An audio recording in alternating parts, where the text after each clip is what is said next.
every year on number 15, JATIYA DIWAS is being celebrated to commemorate the glorious history of tribal people. On the direction of the Ministry of Education, Government of India, in collaboration with the Dean Students Affairs, the Department of Anthropology is proud to organize this JATIYA GAURAV DIWAS celebration 2024.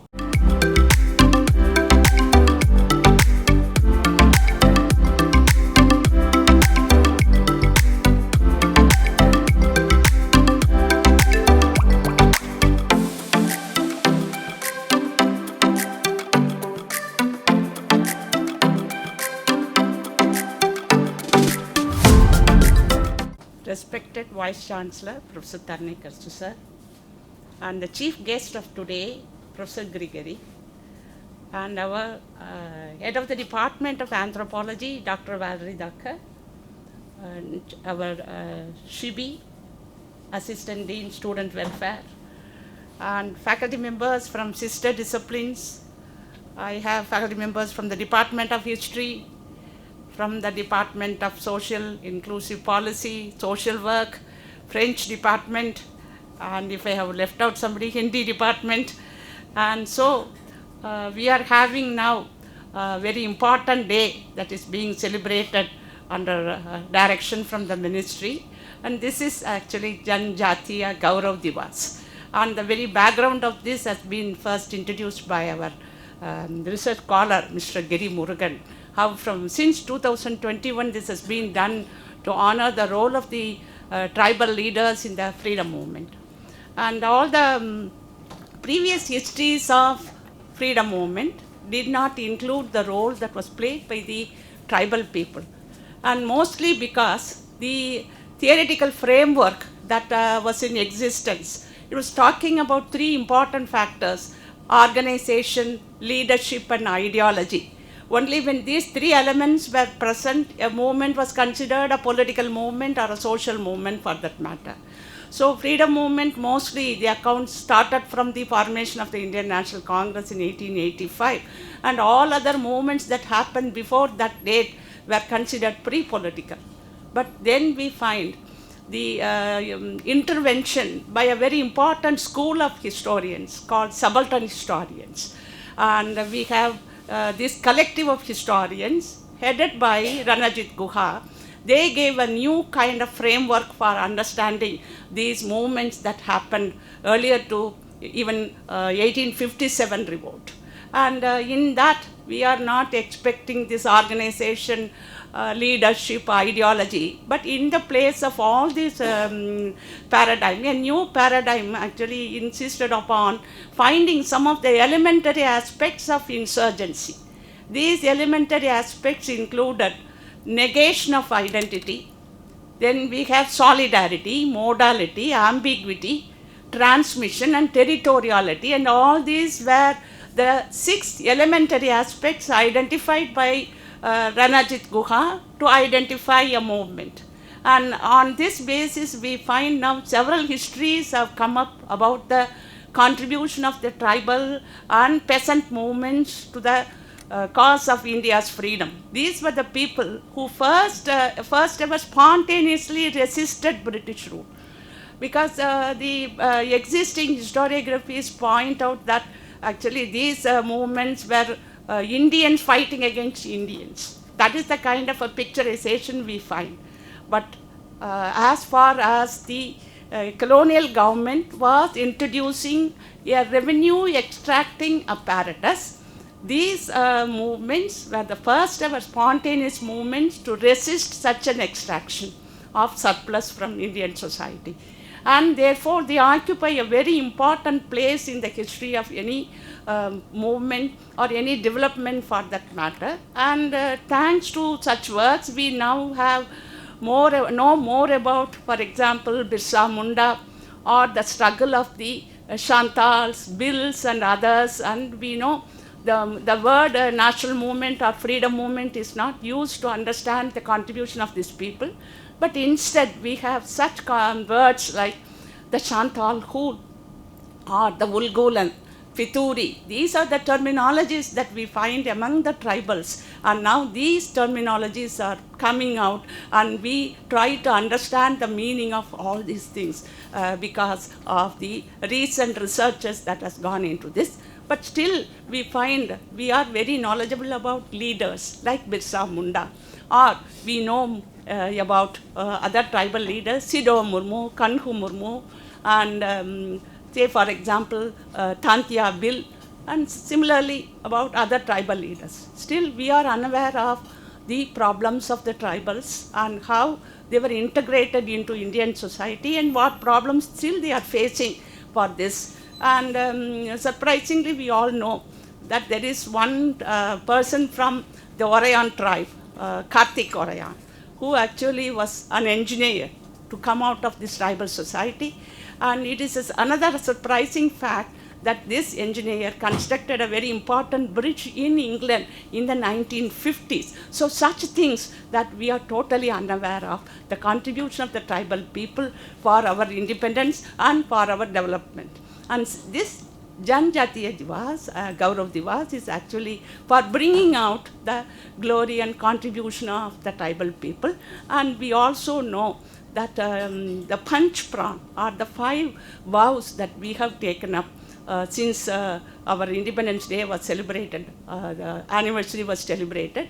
And one such vow is that we have to retrieve our heritage and our cultural contributions from the colonial picturization. So this is an occasion for us to know our history from our point of view, not from the point of view of the colonial people or colonial administrators who talk about these tribal revolts as something violent, and they almost exterminated the Chantal population in the middle of the 19th century.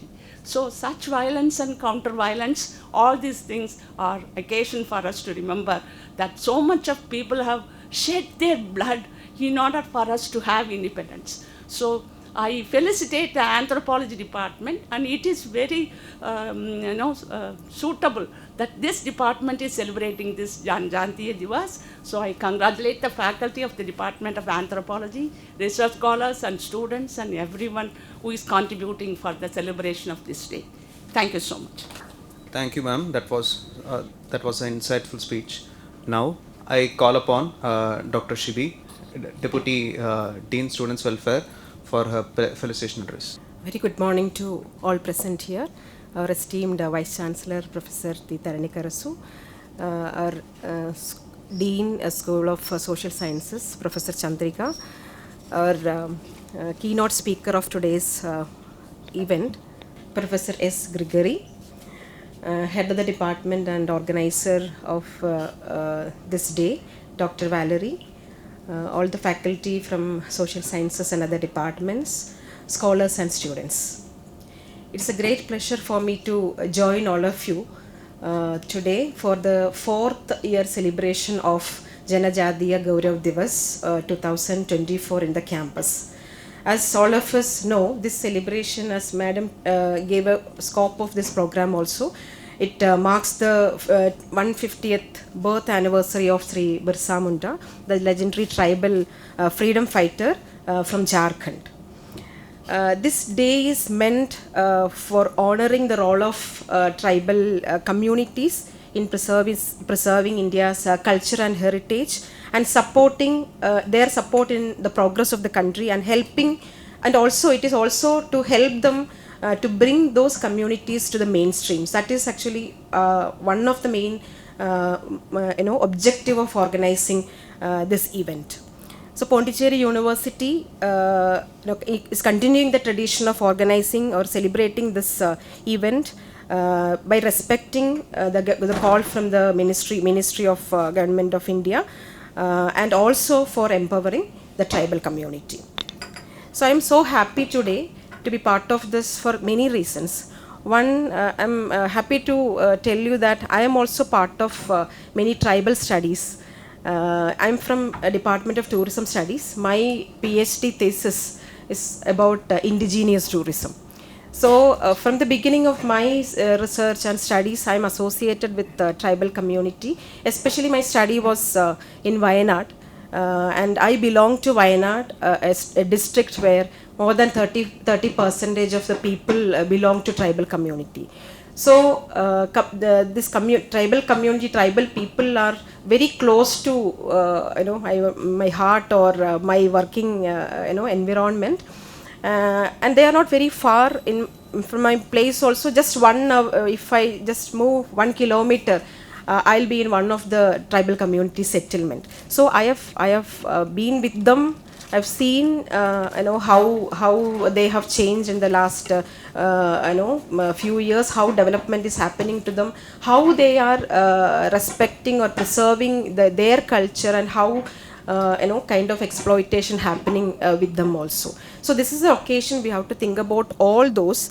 And when Madam spoke, you would have seen that her talk was more about the historical aspects. So we all are from some interdisciplinary department, where whenever we think about this perspective, we think from our discipline also. So when I think about development of tribal community, tribal development, always tourism comes to my mind. I know that faculty from anthropology or social science may have a different opinion of bringing tourism and tribal community development together.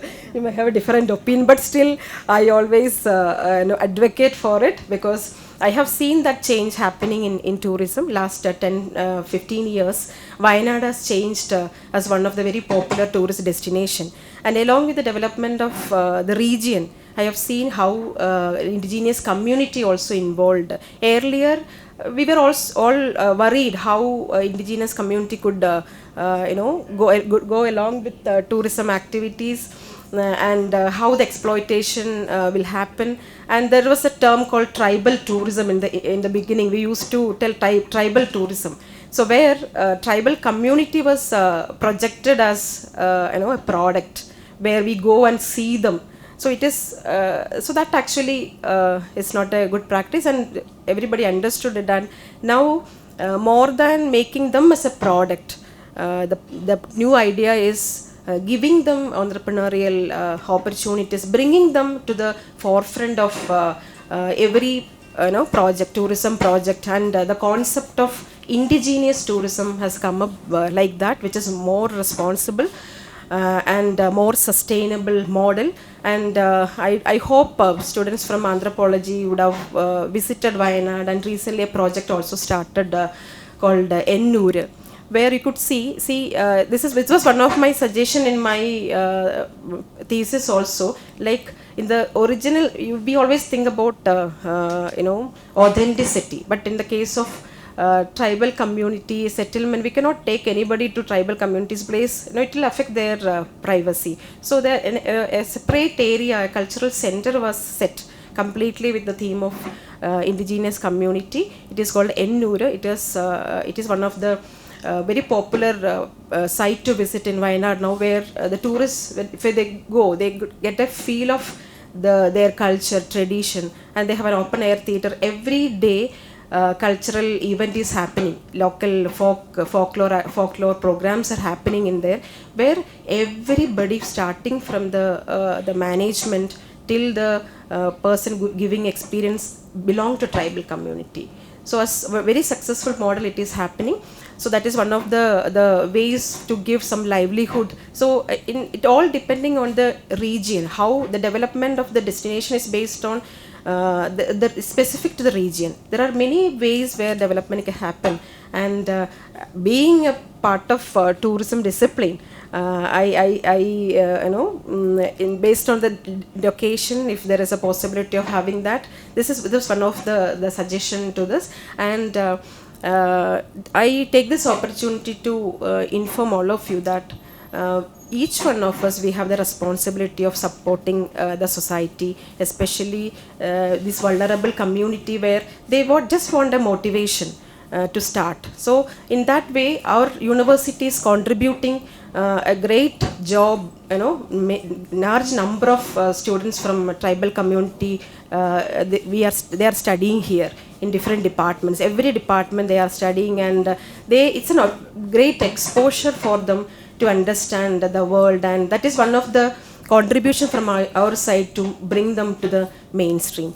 So I congratulate the Department of Anthropology for taking it this opportunity, and we have jointly done doing this program for last 2 years, and I thank the administration for giving all the support for organizing such programs in our campus, for supporting the local community. This is actually, we have to practically extend this to the community level, to contribute from our side. So this can be done as an interdisciplinary approach from social work, sociology or anthropology, tourism. All department can work together as a extension program from the department also. So I wish to have such many programs to happen in the department, and thank you all for joining the program, and my best wishes for the whole program. Have a nice day. Thank you. Now I request Her Honorable Vice Chancellor to deliver the presidential address. Respected Dean, School of Social Science and International Studies, Professor G. Chandrika, and today's keynote address speaker, Professor S. Grigory, Professor, retired, Department of Anthropology, Kannur University, and head of the Department of Anthropology, Dr. Valerie Thakkar, and the Deputy Dean Student Welfare, Dr. Sibi, and all the organizing committee members of Department of Anthropology, and the head of the departments, deans of the schools from other schools as well as department, and faculty members, and my dear students, good morning. Today we have assembled here to celebrate JATIYA GAURAV DIWAS. So my previous speakers, they have given, and also your MC also given the detail of and also reasons for celebrating this JATIYA GAURAV DIWAS. So if you read the Google or any other online information portal or any book, you can easily understand the role of the tribal community for our freedom fighting movement as well as the development of our nation. So I would like to concentrate more on how students should view this, because why we are celebrating this. So as our dean mentioned that only very few freedom fighters were generally remembered in our history. Madam is a history professor, so she is the authentic person to mention this. Whereas there are many freedom fighters who contributed much to our independence, and this is the main reason why we are celebrating this JATIYA GAURAV DIWAS. While we were celebrating 75th Independence Day celebration, our government has started this because we have to remember everyone who have contributed this. If you take the basic idea of this is, because 75 years have gone, there are many students, the younger generation, they may not know what is really independence also. Where we got the independence? What is the independence means to us? Students may not know. That is why every year we are celebrating the Independence Day and then Republic Day, all those things, to understand the how difficult we got the independence from our colonial rulers. It doesn't mean that India never exists before 75 years or before 1947. India exists. We have a very glorious history. But there were invaders. They occupied our place and they ruled us. Even though we were majority, they ruled us. And when somebody else is ruling us, you can understand the pain. You can only now imagine, but you cannot go through now. And that imagination itself will give us the strength and the confidence that we have to march ahead, and then we have to grow more. We have to fight against whatever the comes in front of us for the development of the country. That is the main reason why we are celebrating these type of days. And it is not the very small period where the invaders ruled us. It is a very long period. 75 years, if you compare with the period in which the invaders ruled us, the 75 years is very short. It is not very easy to take away their impression on us. What are the culture? We are still following whatever they enforced us, whether it is the Mughalais or British people. What are the different things we are still following? That is very difficult to take away. Unless otherwise we identify this, we cannot really think that we are Indians. We have separate identity. We have our origin. These things are very difficult for the youngsters also to identify, whether it is the dressing style and the way in which the thinking process. All those things very difficult for us. You may think that I am an Indian, I am thinking whatever I feel. But what are the different things which decides your thought process? That if you go back and see, then there are many reasons behind this. The role of these days, these years, the British people as well as Mughalais, especially, they are the recent rulers. How they enforced us to think in this way. That's why Madam was mentioning the Panch Pran, the glorious heritage. In that Panch Pran, our Honorable Prime Minister also mentioned another important thing. Give up the slavery thought of our rulers. This is very difficult. So when you go out of the country, stay some time in the out 1 or 2 years, and the way in which their thinking process, how they think, and whatever the decision they are taking, then you come back here, then you can easily understand why these people are thinking in this way. But if you are born here and brought up here, the way in which your forefathers or friends and then parents and relatives, they think the same way we will also think. We are not able to distinguish between what is the colonial thought I have?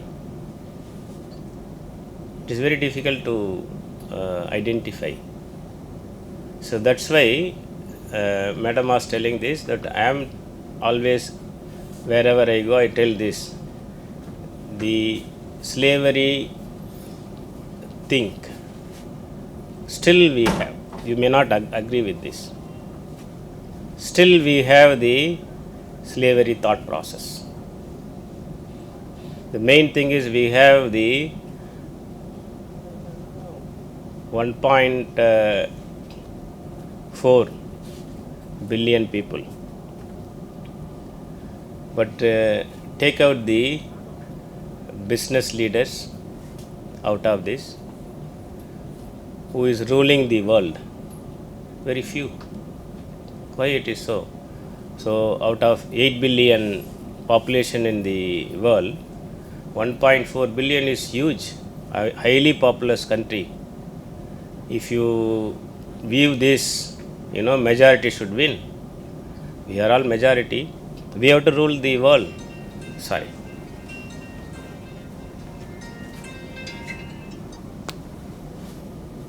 I'll come. So we have to rule.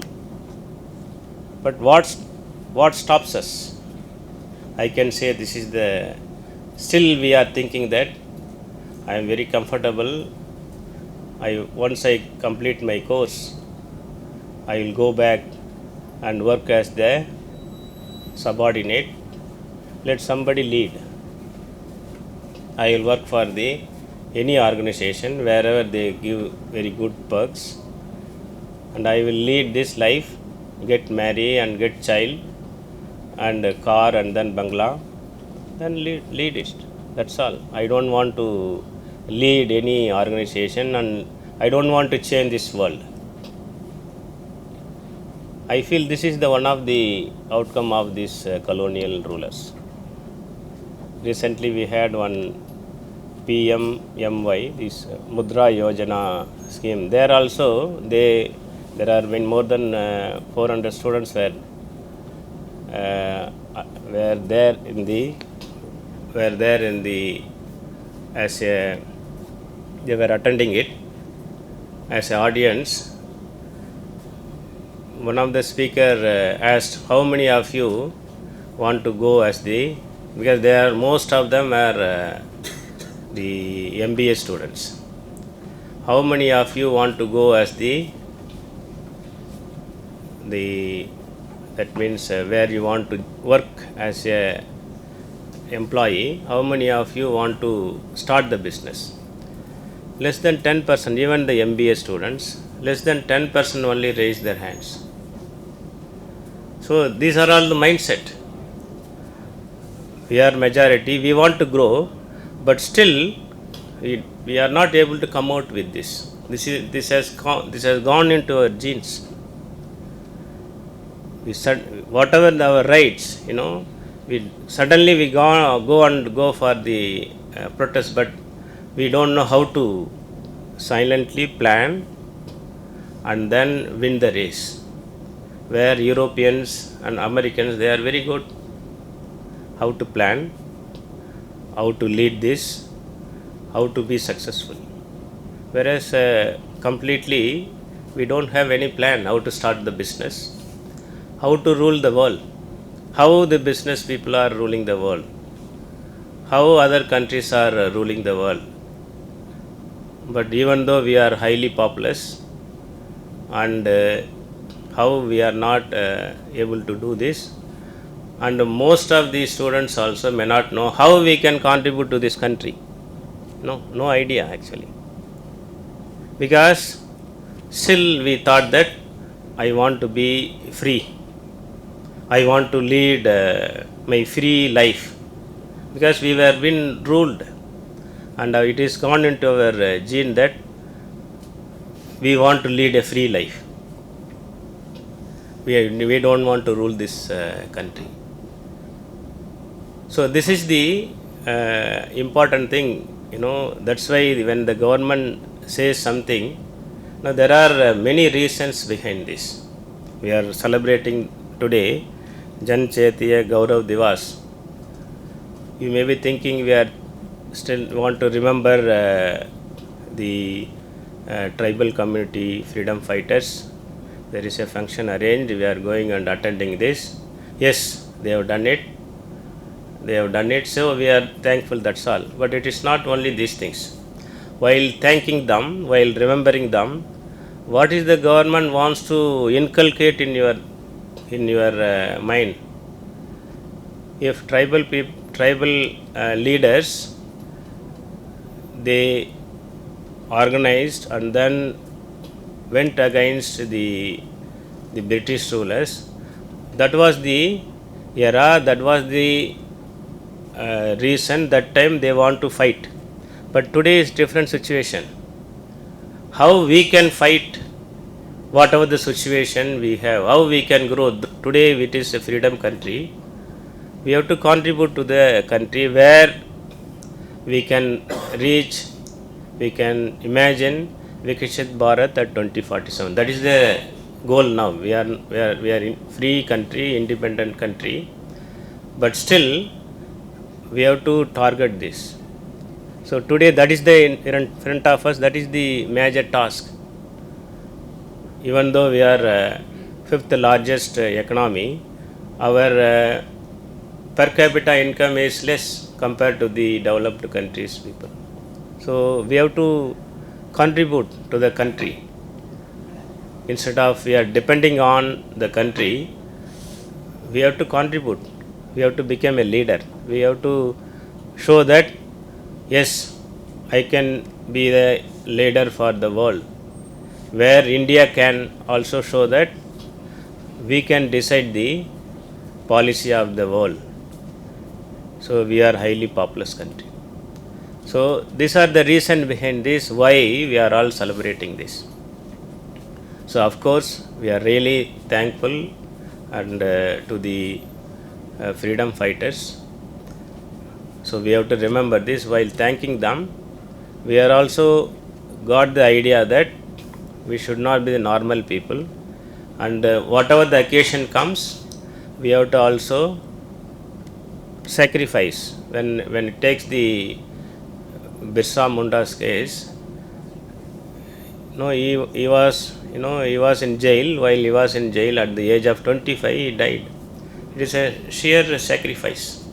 No one can thought about this today.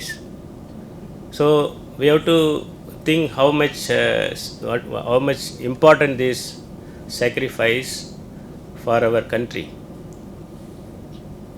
for the freedom movement, for the fighting against the British people. So by taking this, we have to understand we have not got this independence easily, and we have to honor this and respect this and work for the country. This is the idea behind why we are celebrating this JATIYA GAURAV DIWAS. I don't want to take much of your time. I thank the Department of Anthropology and then Student Welfare Office for organizing this JATIYA GAURAV DIWAS. I hope there are more functions, more the events on this occasion of JATIYA GAURAV DIWAS. And I thank the students who have assembled here for this celebration. I also thank Professor S. Grigori, having coming here from Kannur University, Kannur, and then agreed to give the keynote address. So I have to attend one more function at the Secretariat. So I thank the organizers as well as students for arranging this JATIYA GAURAV DIWAS and also inviting me this function. Thank you one and all. Very good morning to all the distinguished scholars here, and I am very privileged to be here on this auspicious occasion to deliver this keynote address. Thank you very much for a kind introduction and good words.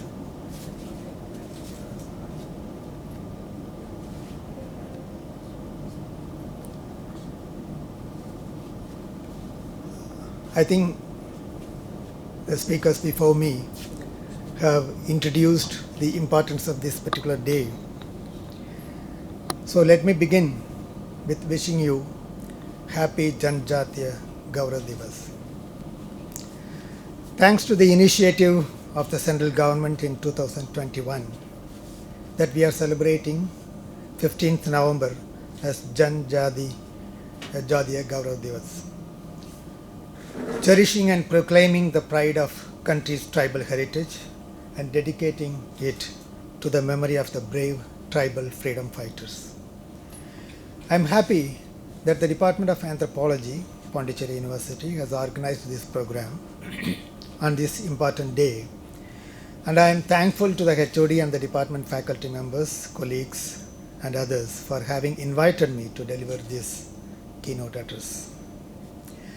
As we all know, this particular day marks the birth anniversary of Sri Birsa Munda, who is revered as Bhagwan by many of the tribal communities across the country. This year, the celebration assumes special significance as it marks the beginning of the year-long celebration of the 150th birth anniversary of Bhagwan Birsa Munda.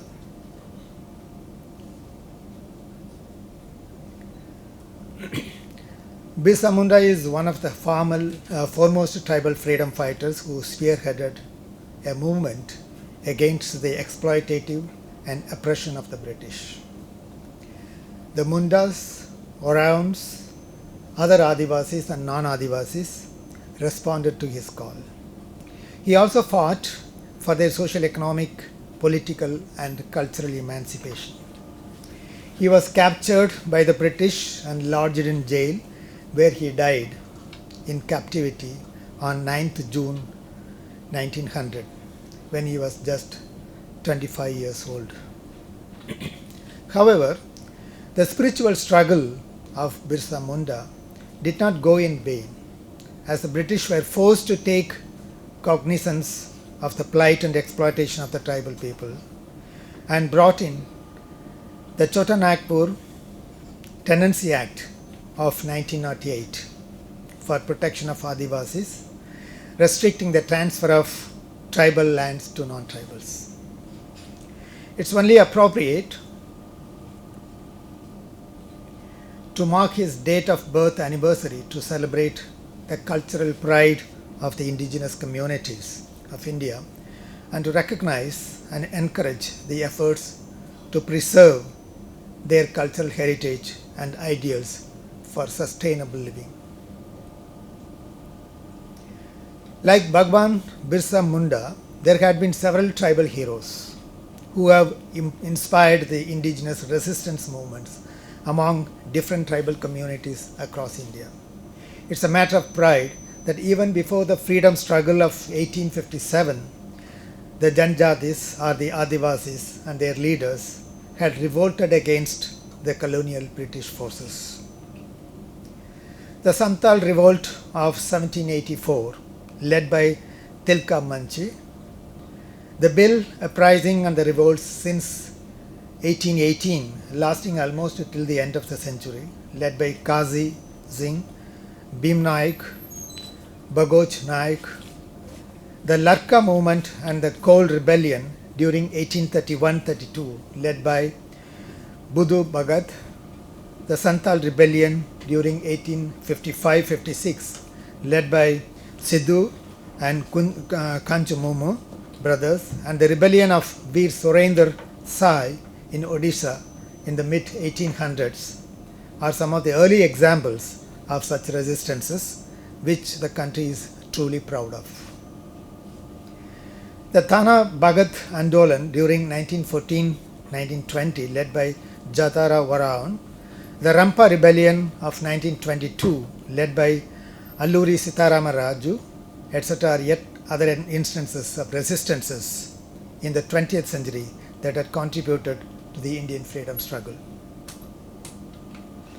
The story is not complete without mentioning some of the tribal women leaders like Rani Gaidinli, Fulu and Jano Murmu, Helen Lepcha and Putali Maya Tamang for their immense contribution to the Indian freedom movement. In South India, the Kuruchiya revolt of 1812 is one such incidence of significant resistance against the British. Earlier, the Kuruchiyas and other tribal people under the leadership of Talakal Chandu had fought against the British during the Palasi revolts towards the end of the 18th century, and at the turn of the 19th century, which had given the Palasi army the necessary support in revolting against the British in 1812. Raman Nambi, the chief of the Kuruma army, was another prominent leader of the tribal revolt of 1812 in the jungles of Wayanad.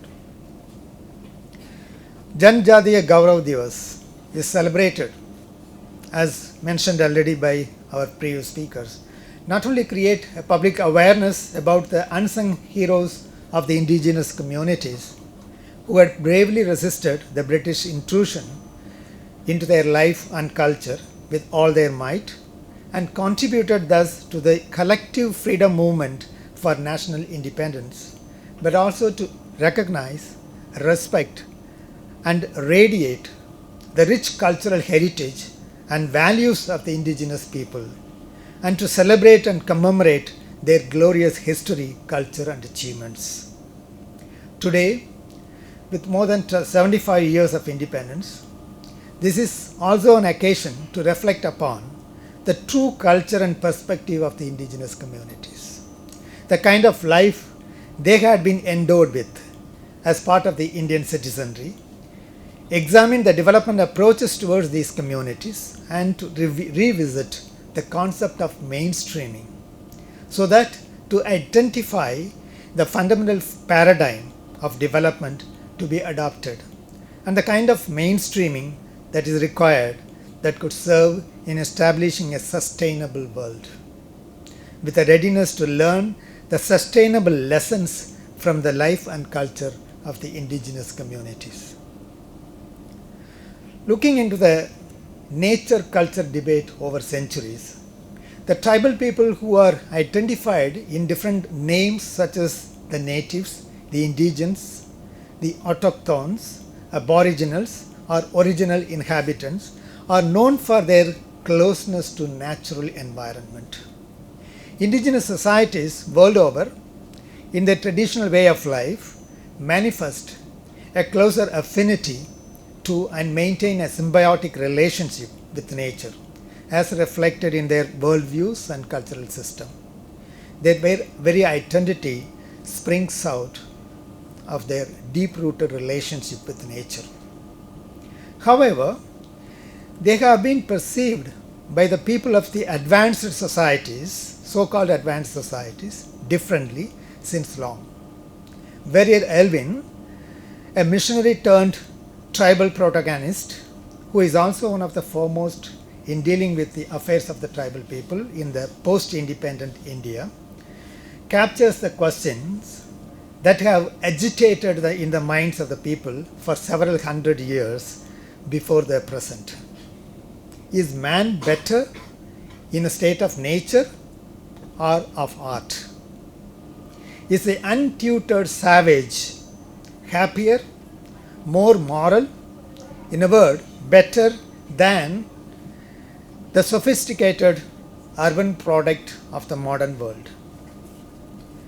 Elvin feels that there are and have always been people who consider that primitive folk are better than we are and are therefore better off as they are.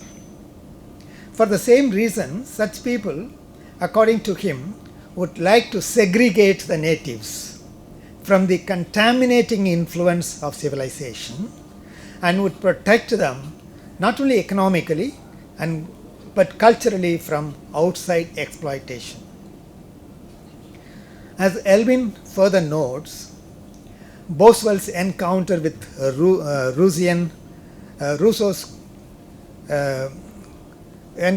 Rousseau convinces Boswell to be all for the noble savages, the term having its own origin to Alpha Burn, and argue for their superior happiness, while Johnson looks down on them. According to Elvin, it was already with the discovery of the New World, with its exciting populations of the primitive people, that hot debates and serious discussions about the natives assumed significance. Elvin refers to Montaigne as opining that the inhabitants of the unpolluted and harmless world of the hills and forests were naturally virtuous as compared to the so-called civilized man. In his perception, the native Indians are wild like the wild flowers, but in them are the true and most profitable virtues and natural properties, most lively and vigorous, which have become bastardized by civilization, applying them to the pleasures of the corrupted taste of the so-called civilized. According to Elvin, again, Spencer identifies the gentle nobility in the tribesmen, while there are others who perceive them as knowing no other wealth but peace and pleasure, while deploring the corrupting influence of the early colonists and planters. Fuller seems to have spoken of the Christian savages going to convert the so-called savages. On the other hand, there are also others who seem to have portrayed these people as human beasts and inhuman savages. Barry Elvin also talks of Shakespeare personifying the diverging views more effectively in his play The Tempest, through the characters of Caliban, an aboriginal of the New World, and Prospero, representing the colonist or the planter. The latter takes over the territory of the farmer and reduces him to a mere slave and woodcutter, even while providing him with social uplift and education.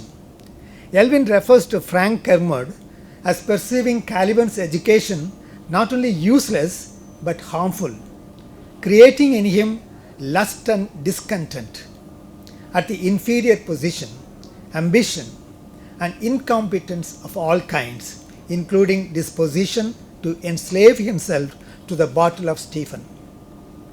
Elvin rightly acknowledges that such is the very common result even today of a too rapid acculturation.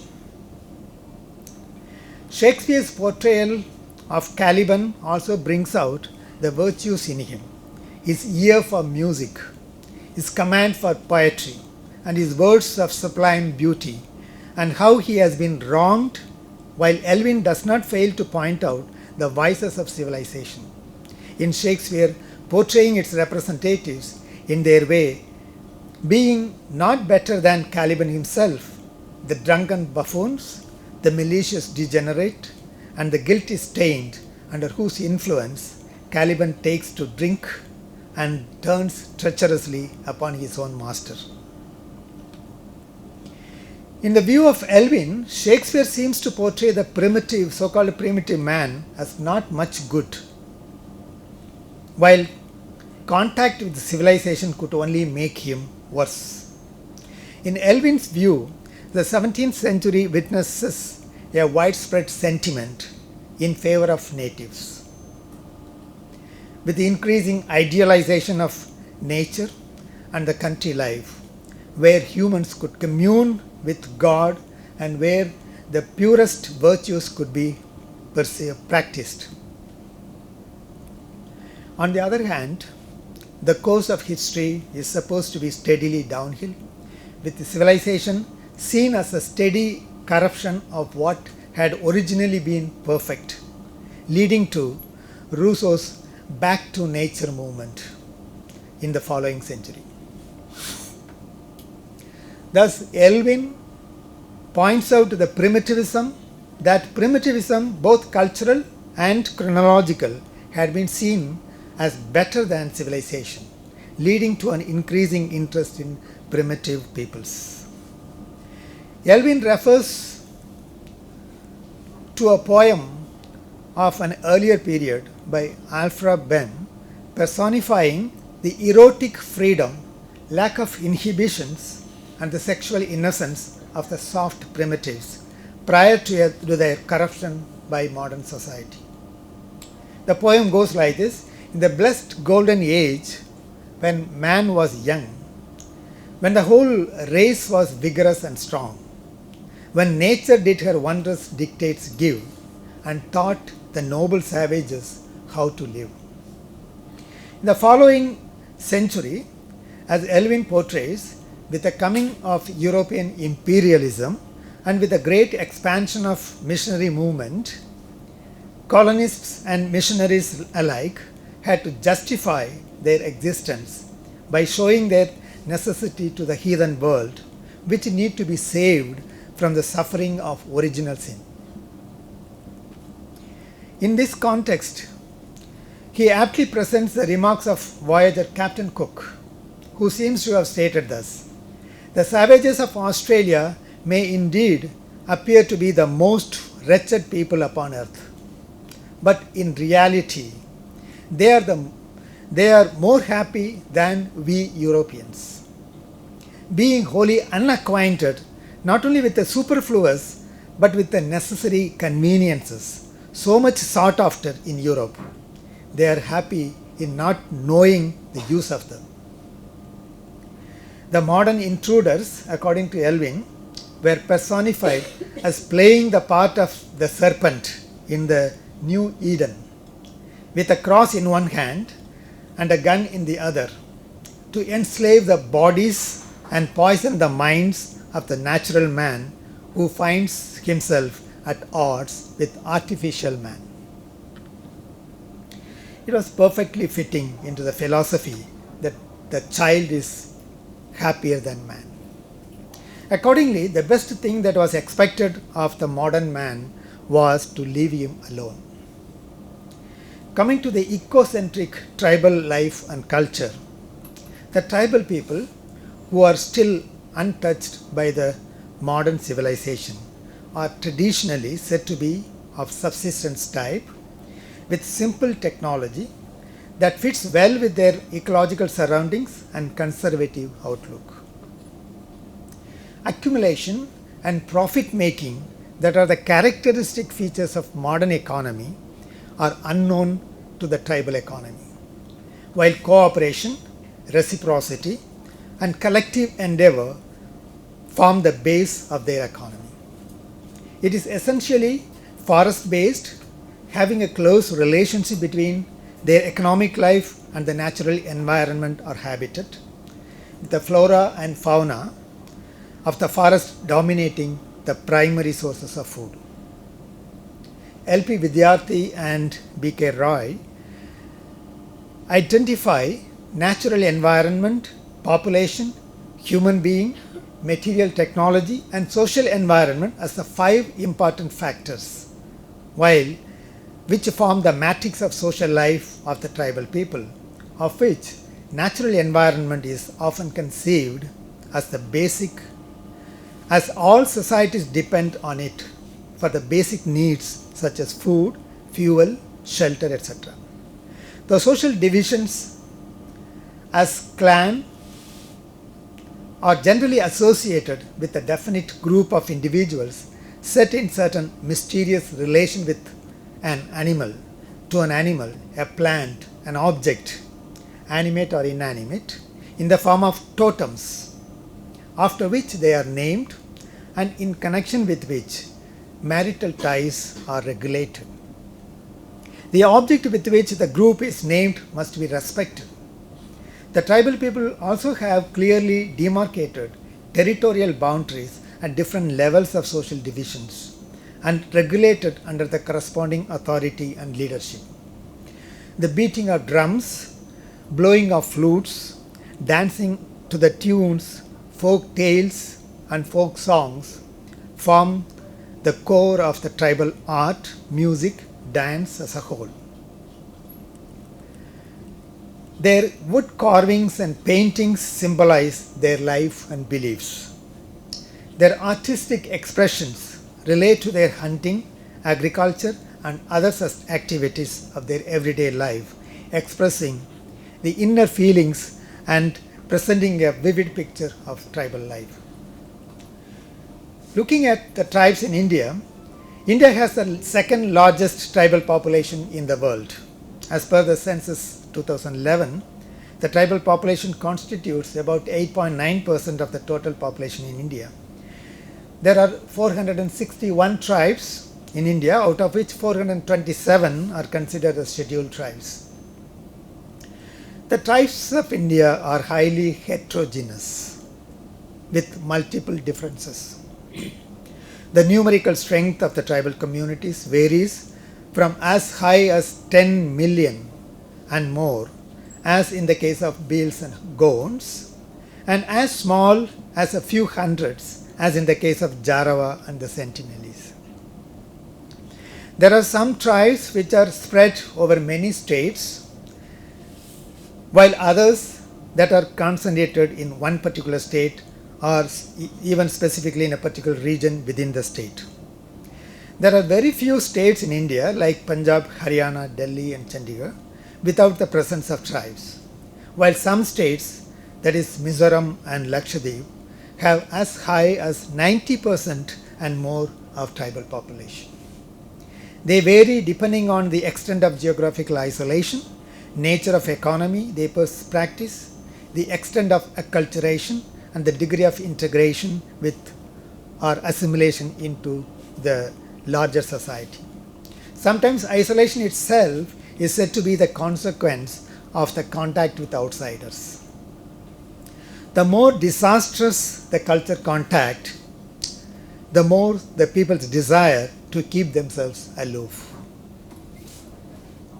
More than 75 years down the lane since India's independence, tribes in India are not as homogeneous as they had been at the time of independence, in terms of some of the basic characteristics and the kind of the fundamental problems.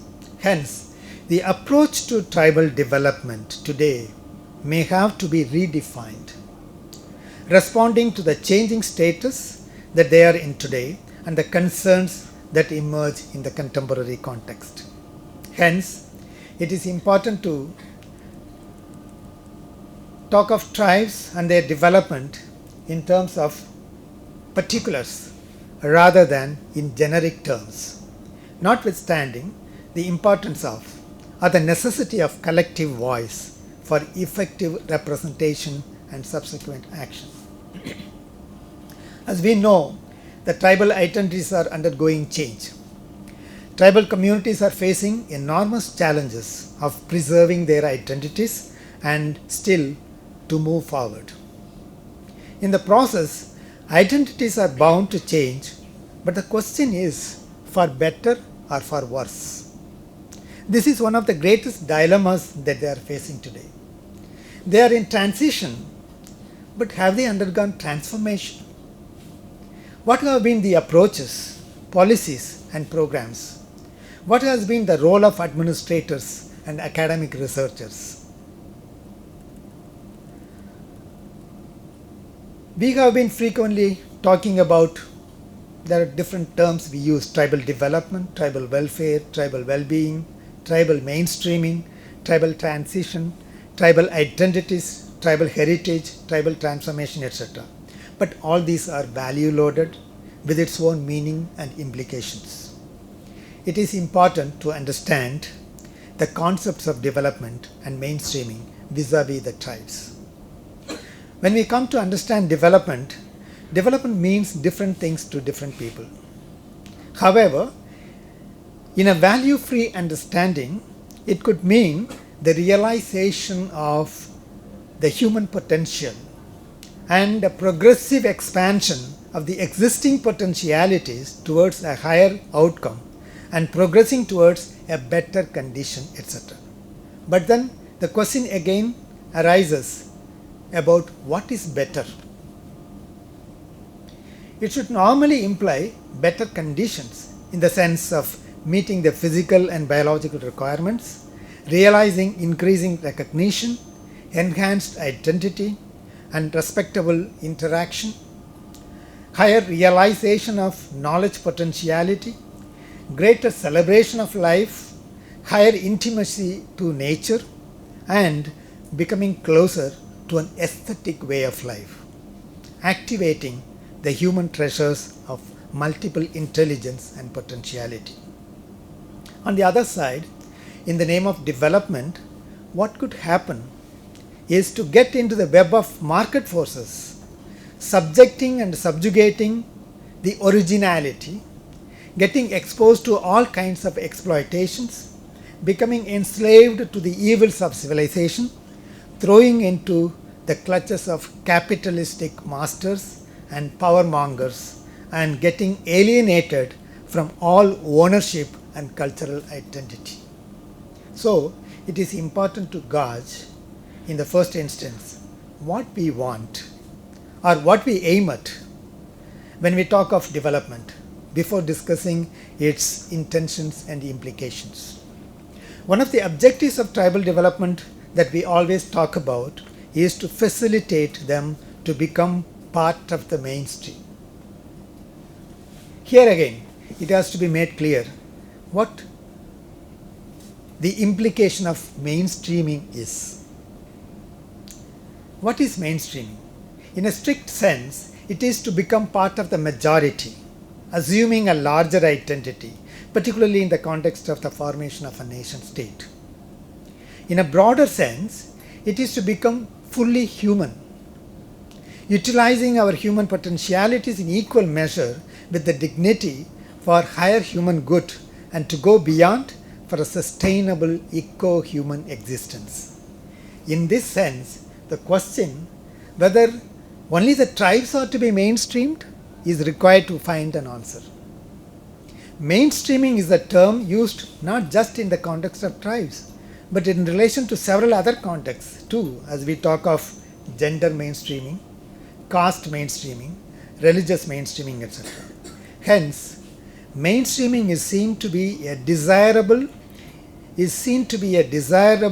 at every level where a section of people is found to be isolated and marginalized from the dominant stream for whatever reasons such as discrimination, inequality, injustice, and so on. It could also imply a process as well as an end point. The end point with differential meaning. If we think of the end point as something positive and desirable, it could only be an imagined reality towards which everyone should move, as the existing reality is in itself is requiring thorough mainstreaming in this sense.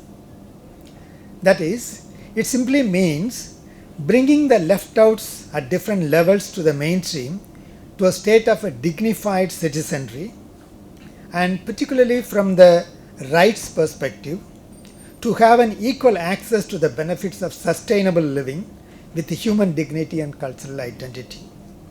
It could include everything that is good for a happy and peaceful living. So, from a holistic and deeper perspective, I would say that it should be a two-edged sword that requires to be sharpened and mainstreamed towards something that is more desirable and sustainable. Hence, basically, it demands the right kind of understanding within a holistic frame. In the case of tribes, the Indian tribes to a large extent are said to have been in some contact or other with the neighboring communities since centuries with varying degrees. They were never in total isolation, but at different degrees of contact with the other fellow tribes or outsiders. And definitely, much water has flown in discussing the outside contacts, the stories of exploitation, the advocacy for isolation, and since independence opting for the integrational approach. Though there had been ethnographic descriptions and theoretical formulations in the nature of the process of contact situations and its actual or likely impact. For example, Professor G.S. Gurye and A.V. Thakur, they had been advocating assimilationist approach, but it was never an anthropological approach. Verrier Alvin and J.H. Hutton, they were advocating isolationism, mainly to avoid unregulated culture contact and cultural suicide. Often it is associated with anthropology. Jawaharlal Nehru remarked, "I was not at all sure which was a better way of living. But while I was quite certain that in some respects theirs is better, that is, the tribal people's way of life is better." He said, "I feel happy with simple folk as the nomad in me find congenial soil in their company." In Nehru's view, they are an extremely disciplined people, often a great deal more democratic than most other people in India. And above all, he said, they are a people who sing and dance and try to enjoy life, and not people who sit in stock exchanges, shout at each other, and think themselves civilized. He pities the city people for having drifted so much from the aesthetic side of life and from the spirit of song and dance and the capacity for enjoyment, which are so abundantly available with the tribal people. He felt that there would be more peace in the world if people were to desist from imposing their way of living on other people and countries. For him, for Jawaharlal Nehru, there was no point in trying to make them a second-rate copy of ourselves. So the meeting point for Nehru was unequivocally the idea of integration. So in 1955, at the All India Conference of Tribes, he said, "Wherever you live, you should live in your own way. This is what I want, you decide yourselves how you would like to live. Your old customs and habits are good. We want that they should survive, but you should be educated and should do your part in the welfare of the country." And we are all familiar with Nehruvian Panchashil. He put forth his Panchashil that they should develop along the lines of their own genius. Their rights to land and forest should be protected. We should train and build up a team of their own people to do the work of administration and development and avoid too many outsiders. Do not over-administer or overwhelm them with multiplicity of schemes. Work through and not in rivalry to their own social and cultural institutions. And finally, the fifth principle, he said, judge the results not by statistics. Judge the results not by statistics, but by the quality of human character evolved. So in the case of tribes, Indian tribes, there is no dispute in the high value input notion of the tribes. Not necessarily to repeat, though sometimes there is a tendency to romanticize it. There is no dispute in that the tribes need not anymore kept in isolation, as advocated by Elvin in the pre-independence day, particular context of pre-independence of India, for valid reasons. If it is the contrary, if they have to be kept isolated, then all the protective measures envisaged in the Constitution, including educational and employment safeguards and social welfare measures, would become meaningless. If it is the contrary, then no report on the tribes should decry that the tribes are still suffering from illiteracy and all other social benefits. There is also no dispute in the approach to be adopted, as it had been made clear time and again that the only right kind of approach adopted by the anthropologists and enshrined in the Constitution is the integrationist approach. If the tribes have to be liberated from whatever kind of isolation they have been suffering from, whether it be physical, educational, economic or social, and come into the mainstream, it can happen naturally or by planned action. As long as a group of people live on their own with minimal outside interference, with no problem of any kind in their own view, it could go on as long as there requires no outside intervention. We hardly have any such groups in today's world, except a few communities like the Sentinelese. The Sentinelese are the most isolated tribe in the world and have captured the imagination of the millions. They live on their own small forested island called North Sentinel. They continue to resist all contact with outsiders, attacking anyone who comes near. In the case of Jarawas, their numbers are estimated to be between 250 and 400. Since 1990s, the contact between the Jarawa groups and the outsiders grew increasingly frequent. By the 2000s, some Jarawas had become regular visitors at settlements where they trade, interact with the tourists, get medical aid, and even send their children to school. Building of the Great Andaman Trunk Road through their newer western forest homeland in the 1970s became a greatest intrusion in their isolated life, secluded life. So, any intrusion, directly or indirectly, will have its impact in the life of the concerned people, initiating changes only with the degree of variation. In an integrated paradigm, it should be possible to acquire a new identity that preserves the old identity in its purest form, and yet moving forward to become part of the national or mainstream identity. In other words, it is to acquire a transformational identity. Transformational identity is not mere change, a mere transition, but a radical change, a real change, a change for better. This is possible only through the Nehruvian spirit of integration. It is not that the tribes are awaiting mainstreaming. The doors of development and contacts had been opened up for the tribes. They are provided with infrastructure, service, including housing.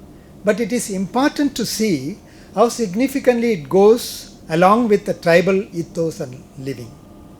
They are exposed to new economic opportunities, but it is important to see if they are truly serving their economic interests in line with the sustainable living.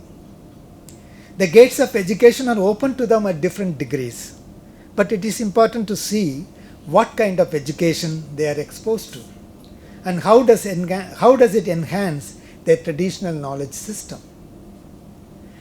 They have been exposed to outside contacts, but it is important to see if these contacts bring about a healthy social interaction and a recognition of the traditional social identity. The tribes have been in the process of mainstreaming in the last several decades, either naturally due to different levels of kinds of contacts or through planned action by exposing them to the series of welfare measures, infrastructural development, education and employment. Thus, in the strict sense, majority of the tribes have been mainstreamed in varying degrees. But then, how much Nehruvian spirit of integration and Nehruvian Panchsheel is reflected in these mainstreamings? How much of the Nehruvian integrational spirit has been imbibed by all the concerned, including the administrators, political class, academics, and even anthropologists, mostly remained in words rather than translated into action, even 75 years after independence. There is no dispute in the prevalence of the lopsided approaches that we encounter at all levels, resulting in the contrary interests of the tribes, mainly for the reason that the spirit of integration has not been still imbibed in the minds of all the concerned, including the political class, administrators, policy implementers, and unfortunately sometimes even among the anthropologists.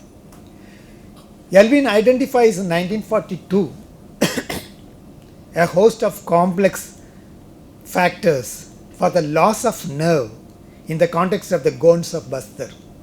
He identifies the loss of land, prohibition of shifting cultivation, loss of forest ritual hunt, loss of tribal way of life, imposition of alien form of education, alien form of religion, domination by outsiders, nervous and more exhaustion from contact with the law, with its accompanying guilt of breaking. Even after 75 years of independence, are these different in any way? So we still see the loss of livelihood, loss of knowledge and the way of life of the tribes. Today's natives are seen to be aliens in their own land.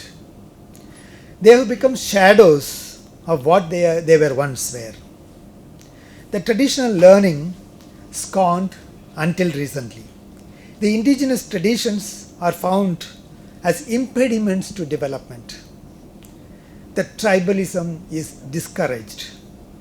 The native beliefs and myths are condemned as superstitious. The authority and credibility of the tribal leaders are questioned and undermined. Their own youth were led to despise their traditions and leadership and allude to mainstream way of life. They are alienated from their cultures through mainstream education. We see a transition from traditional mud brick homes to concrete buildings. The traditions are more valued as museum specimens. From tribes in isolation, they become tribes in contact. From freedom to bondage. From being at nature's lap to become at the mercy of outsiders.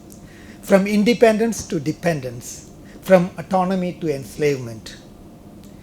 Several development programs and policies we have been encountering since independence, starting from the constitutional privileges, the 5th schedule, scheduled areas and tribes, Commissioner for SCs and STs, Tribal Panchsheel, Tribal Welfare Department, Tribal Ministry, Tribal Advisory Council, Special Multipurpose Tribal Blocks, Tribal Development Projects, Tribal Development Agencies, Tribal Sub-Plans, PTGs and PVTGs, Modified Area Development Approach, Tribal Cooperative Marketing Development Federation, schemes under National Scheduled Castes and Scheduled Tribes Finance Development Corporation, Panchayat's extension to the Scheduled Areas Act 1996, recognition of forest rights,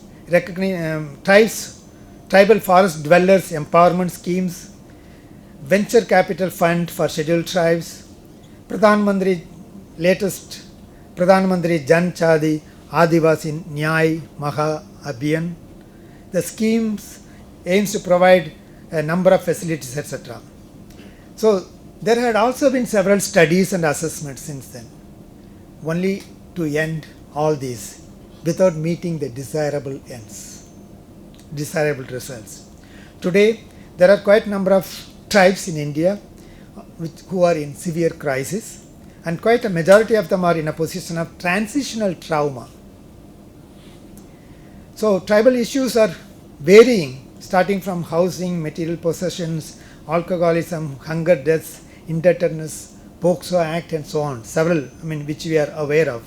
If you take the Kerala scenario, Kerala has around 500,000 tribal population belonging to 37 tribes, mostly concentrated along the Western Ghats. They are highly concentrated in Wayanad district, and nearly 2/5 of the total tribal population of the state inhabit Wayanad. There are 5 tribal communities who are considered particularly vulnerable tribal communities. Kerala is known for the successful implementation of land reforms, but had not brought any benefit to the tribes. It is ironic that in Kerala, which is known for its development model, a majority of the tribal population still continue to be the outliers of its development model.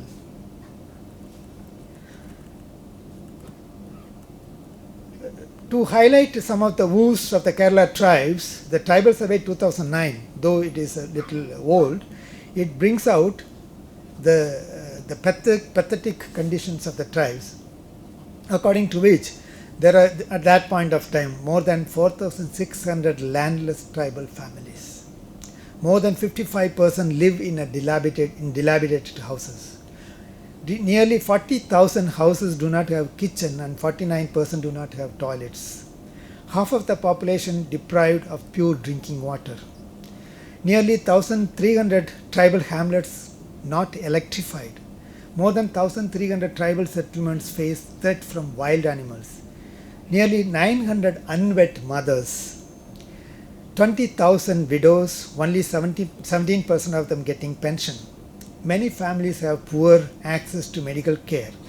Nearly 4,000 are differently abled and 2,400 are mentally challenged. 40,000 chronic patients.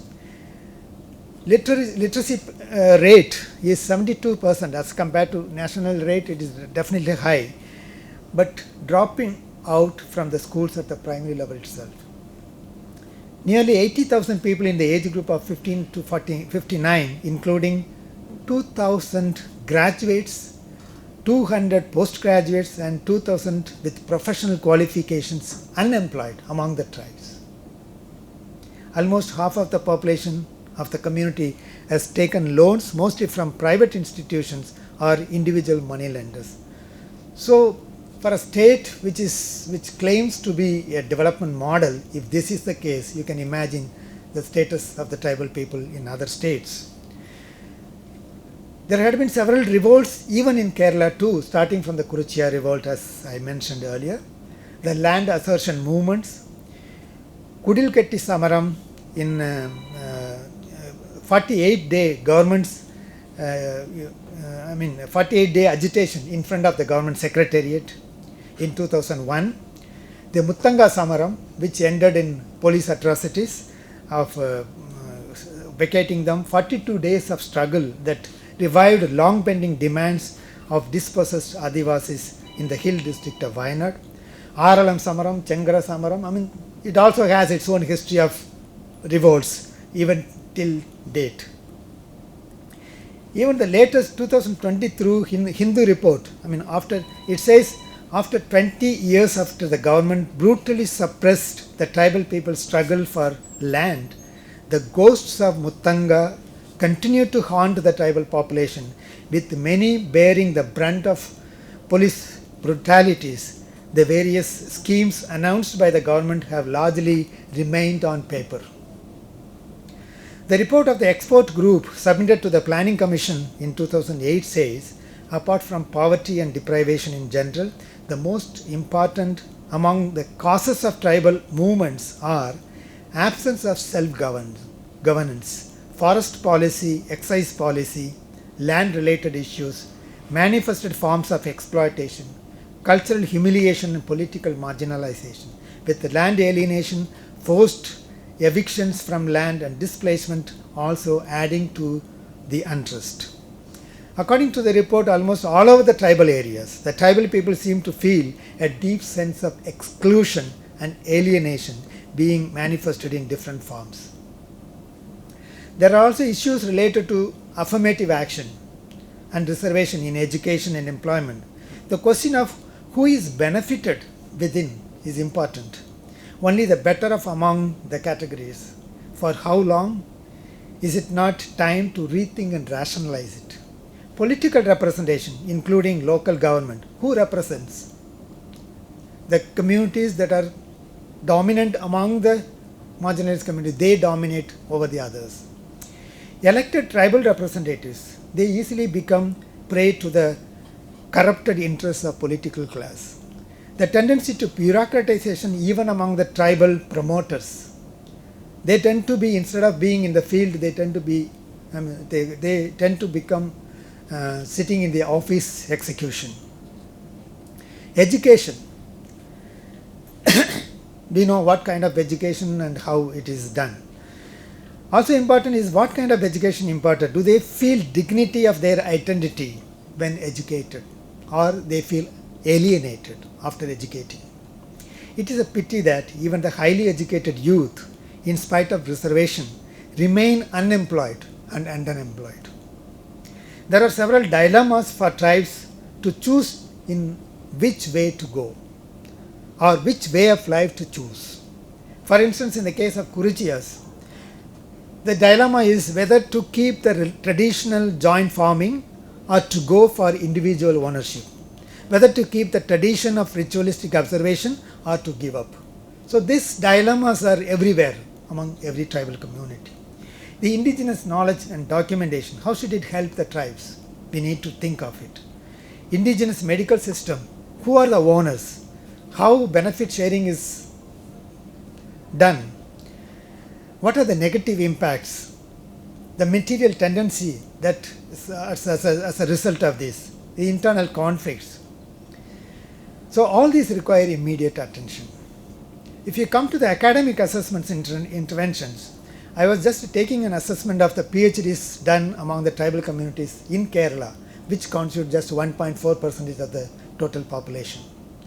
More than 120 PhDs have been done among the tribal communities on varying themes by varying disciplines, on transition, Adivasi identity, marginalization, identity politics, marginalized local governance, exclusion, human rights, political developments, reservation policy and empowerment, customs, culture and religion, Gotra culture, deforestation, development, ecology and livelihood, economic conditions, economic anthropology, economics and their transformation, tribal cooperatives, rehabilitation development, socioeconomic changes, socioeconomic development, scheduled tribes cooperative societies, tea plantation, drinking water, ethnobotany, artistic traditions, education, sexual and reproductive health, indigenous medicine, child rearing. Likewise, any number of issues had been researched upon. But what is the result? Do these researches reflect in the life of the people for any improvement? There are mushrooming of studies without ground level application or policy input. What is the way forward? As we know, there is no homogeneous tribal groups. We have different tribes at different levels in the process of mainstreaming. Hence, there is a need for a grading of tribal communities into multi-level livelihood groups. For example, we could categorize the tribes into eco-tribes, transitional tribes, integrated tribes, and assimilated tribes. The eco-tribes itself, you can have the pristine eco-tribes who maintain the pristine, very few tribes in that category, but here the approach should be to facilitate their livelihood. And as for the assimilated tribes, there are no more tribes in fact if they become assimilated, and hence let them be left alone.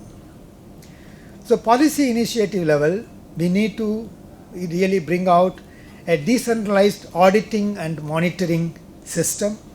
There should be a tribal research documentation. I don't know how far this is done. Do we have a documentation of the researches done among the tribes? So we need to have a tribal research documentation policy translation unit where the researches are translated into policy effects. Should be available, and there should be a tribal administrative sensitization unit, and we need to also set up a center for incubation of ideas for innovations in tribal administration and development, and there should be cultural translation centers. What we require is humanistic mainstreaming at the as the development goal. We need to simultaneously work on the process of humanistic mainstreaming at all levels, in which, as Nehru pointed out, there are many things that the larger society have to go for tribal-centric mainstreaming. The so-called mainstream people, they have to go for tribal-centric mainstreaming to learn from the tribal way of life, to learn the many good things from the tribal people. So it is a reverse mainstreaming. Mainstreaming and development should be to what is desirable, what is dignified, what is sustainable, rather than to what is dominant, what is destructive and self-centric. The key takeaways are, in the case of tribes, what is to be seen is not the mere transition, but a real transformation. Freeing them from their transitional trauma should be the goal. The tribal heterogeneity is a reality, and hence further categorization in terms of ecocentrism, integration and assimilation is a must for a decentralized approach to development. To conclude, according to Herskovits, culture is the man-made part of environment. It is positive as long as it facilitates to explore and enjoy its resources within the confines of nature, as is the case with the pristine culture of the tribal people. However, culture has undergone a progressive evolution similar to biological evolution. As biological diversity is necessary for the adaptation and survival of all species, cultural diversity serves similar role for the human species as one of the most important mechanisms of adaptation. The concern should be how to construct sustainable ways of life while preserving cultural diversity within the confines of nature. The entire human culture had been molded in resonance with the nature's dictates and harmonious relationship. Never did the early humans surpass the forces of nature. We are very much familiar with the words of Chief Seattle, who said that the earth does not belong to us. We belong to the earth. So who are we to buy the air or the wind, water, land? So that is the spirit of the tribal perspective. So never did the early humans surpass the forces of nature. This gets reflected in the various cultural institutions and the functioning of the tribal people. The human societies are said to have subsisted for almost 90% of its entire history, depending on nature and enjoying the generosity of nature before the humans started to domesticate the plants and animals and developed agriculture and become pastoralists. Even then, nature had not been subjected to so much of exploitation as it has been in the last few centuries, especially after the advent of industrialization, which account for only a brief period in the long history of humanity. It has taken only a fraction of our long history to turn nature hostile to us in the process of our efforts to subject it under our control. The human intervention in changing the environment, in excess to our biological ability to adapt to the changes, has ended as a threat to the very survival of human beings as the planet. The exploding appetite for consumption and the wasteful patterns of resource use have together conspired to ensure that all segments of society are in the midst of one resource crunch or another, leading to serious ecological crisis. It has led to the depletion of natural resources, deforestation, desertion of vast areas of land, erosion of soil, pollution of air, water including the oceanic and groundwater and of atmosphere, depletion of atmospheric ozone layer, destruction of Earth's green cover and plant diversity, and the consequent reduction of lower forms of life and extension of global warming. Such degradation is attributed mainly to the change of man from being part of nature, to become an adversary of nature. While the realization has come of very late, neither the process of destruction has been given a total halt, nor have the efforts to correct the approach dawned in the minds of every individual of the globe. It is time we turn to the ecocentric tribal perspective by becoming part of nature. Thank you. First, thank our VC, Vice Chancellor in charge, for giving all the administrative officers with whose support this whole event is possible. We thank Dean Student Affairs, in whose collaboration this event has been a success for the last 2 years and this year too. And we especially thank Dr. Shibi, Deputy Dean Students Welfare, for her honorable presence here through the event. And we thank all the professors from other departments, heads of the other departments and schools for their valuable presence here. And we also thank the ERMC department for their video coverage, the electrical wing for helping us with the arrangement of the audio systems and electricals and air conditioning. We also take this moment to thank all the non-teaching staff.